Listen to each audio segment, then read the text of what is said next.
Hello everyone, you're welcome to today's tutorial where I'll be showing you how I start microlocs in a way that it ends up resembling Sisterlocks.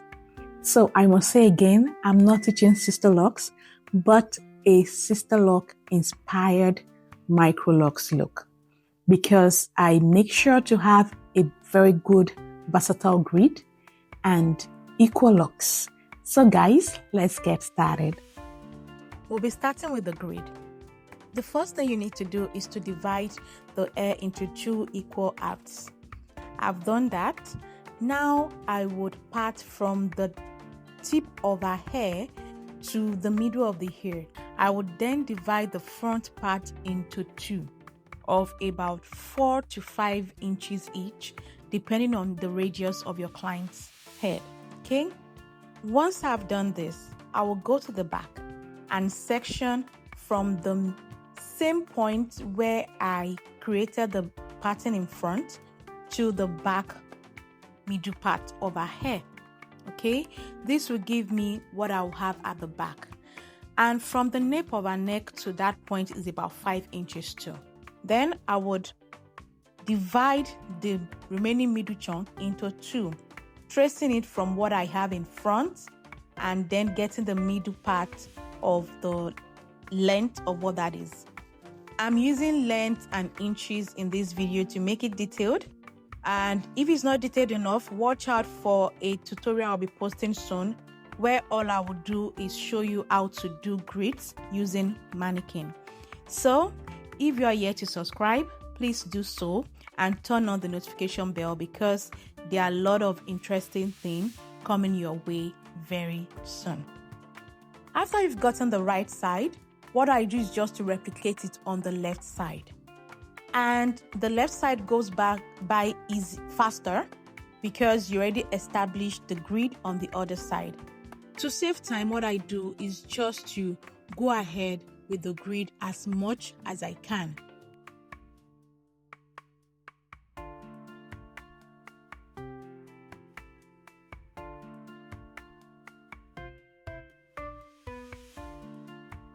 Take note that this section I'm rolling, you will see, is not even a square. It's not perfect, but don't worry. Stay tuned to the end and you see how I corrected it. Okay, and so here I have my grid. I did a 5 by 5 grid.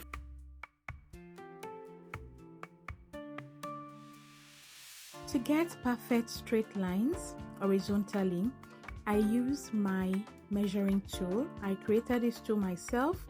It has the sizes, different sizes for locks. So when I get a client, after we've had the conversation regarding what's best for your hair, I would then use this tool to create uniform locks. Now, the next thing I would like to show you is that I do 4-point rotation for my Sisterlocks-inspired look. So to get started, I would use my hand. I find that is faster. I know this is quite fast. I would show you the slow motion shortly, after which I would then use the crochet to repeat the same thing for the 4-point rotation. For the first section of the hair, this is what I have. Guess how many locks we have here? About 40 something locks.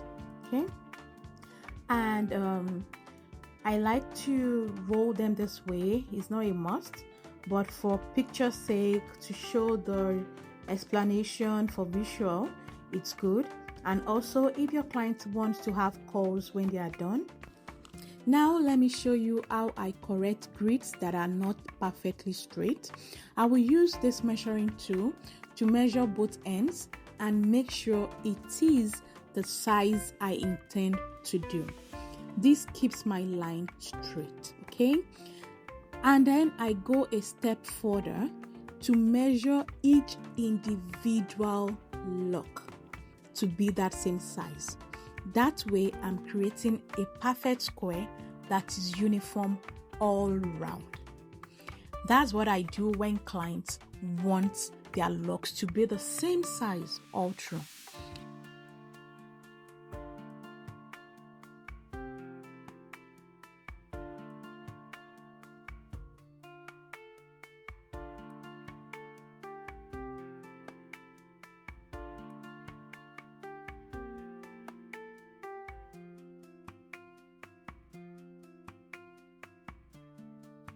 Now I want to show you how to do 4-point rotation. Now our hair is so long. Yeah, super long. And this is day 1. We used 1 day anyway, not 2 days. However, we finished around 2 or 3 a.m. I'm not sure anymore. But what I do here is that I will go in from 12 p.m. That's what I just did. Now I'm doing 9 p.m., 6 p.m., 3 p.m., 12 p.m., 9 p.m., 6 p.m., 3 p.m. and then I continue that way. You need to make sure that when you're doing each rotation, you pull to the end, like to the tip, so that you don't create gaps while doing the interlocking method. That's what this is called, interlocking method. If you're just doing the rotation and you're trying to be fast to save time without pulling to the tip, the locks are not going to form well. She's going to have holes in her locks, and you don't want that. So try to do your best to make sure that the interlocks are like packed closely packed, no gap at all. Okay, once I've gotten close to the base, when my fingers cannot go in anymore, I would then switch to using the crochet pin. With the crochet pin, I'll still do the same rotation, which is 12, 9, 6, 3, or if you are doing it the other way around, it will be 12, 3, 6, 9. Okay, with the crochet I do 12, 3, 6, 9, I think. yeah, so 9. Okay, I just followed the same rotation as earlier for uniformity's sake. Okay,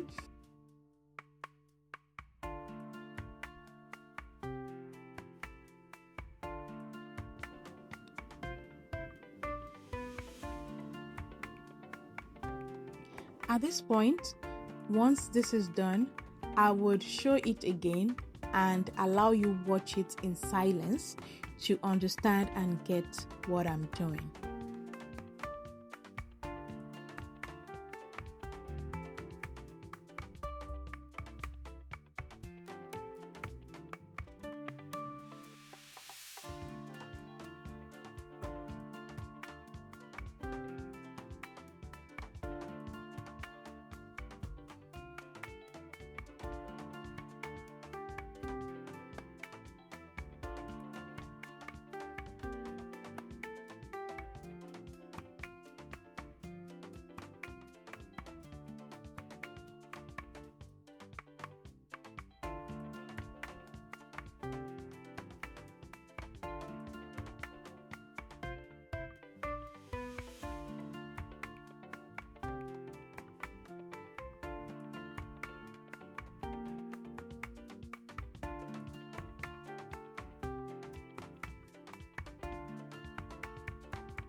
That's it. There you have it. I hope showing it from this angle made a difference. And that is the end of the installation. My client was super happy when I told her, guess what? We are done. We started 6 a.m. and ended around 3 a.m. So that's about 21 hours of installation. She clapped. She was super happy to have it done. I decided to add this section of the process because to show you the course 1 and also to show you how I taught my client how to wash her locks. That's called the braiding and banding method. So you want to section your hair into small chunks and braid it out. If you have your bands, then you put rubber band about 3 on the hair and you will wash at the root the way I showed it here. When washing at the root, you want to leave space for your fingers to scrub your scalp. Now it's time to moisturize. It's good to moisturize your locks. I'll drop a link on the moisture ingredient I used. And also, can you see how the parts are evened out? You know, earlier on I showed you this side was bent, but because I was intentional about measuring out each hair, you can see there is no more bend. It's now uniform. When I'm done installing microlocs, I love to keep the style in 2 inward braids. I also have a tutorial that shows you how to do 2 inward braids on the channel.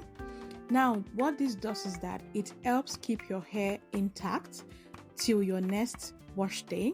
I encourage my clients to just leave it this way for about 3 weeks or 4 weeks before they do their first wash, and then they come in about 6 weeks for their first retie.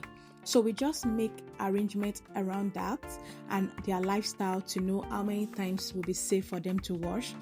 One thing to watch out for, that slippage is not your friend, okay?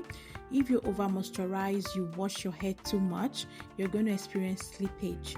And if you have a lot of slippage, you might lose this grid at a very early stage. So it takes patience and intentional care. I'm excited to start this locks journey with her. Thank you everyone for watching. Drop a comment if you found today's tutorial helpful. Drop an emoji to show that you watched to the end. And if you have any questions, please drop it in the comment section. Don't forget to like and subscribe. Bye.